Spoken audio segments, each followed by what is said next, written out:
நீங்க தான் உங்களால தான் எல்லாம் கெட்டு போச்சு, நீங்க வலிச்சு எடுத்துட்டு போயிட்டீங்கன்னு நீங்க சொல்லிக்கிட்டே இருக்கும்போது, நாங்க சொல்ல மாட்டோமா? குடுத்தவங்க சொல்லக்கூடாதா? இதுல என்ன நியாயம் இருக்குது?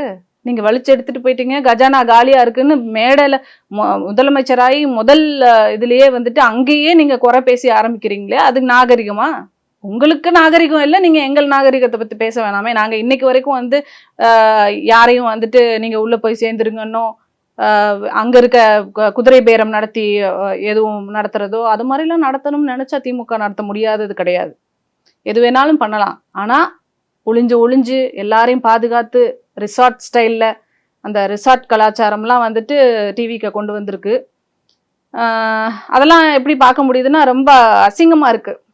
ஏன்னா ஒரு எம்எல்ஏவா ஜெயிச்சிருக்காங்க, எல்லாரையும் ஒரு ரிசார்ட்ல போட்டு அடைச்சு பாதுகாத்து வச்சு, ஏன்னா பேரம் போயிடுவாங்க, பேரம் பேசினா விலைக்கு போயிடுவாங்கன்றது தானே மீனிங்.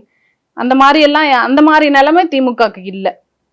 அதனால நாங்க தைரியமா சொல்லக்கூடிய ஒரு இடத்துல தான் இருக்கோம்.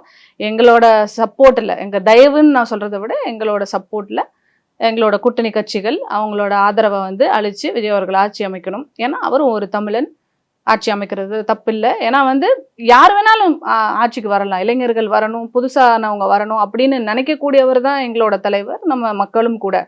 அப்படிங்கும்போது அதுதான் மக்களும் விரும்புறாங்க. நிறைய சீட்ஸ் அவங்களுக்கு 108 வரைக்கும் சீட்ஸ் ஜெயிச்சிருக்காங்கன்னு சொன்னா அதுதான் காரணம். அப்படிங்கும்போது அதை மக்களோட பீப்புள்ஸ் மேண்டேட் தான் எப்பவுமே ரொம்ப முக்கியம். அதை தான் முதல் இம்பார்ட்டன்ஸ் கொடுக்கணும்.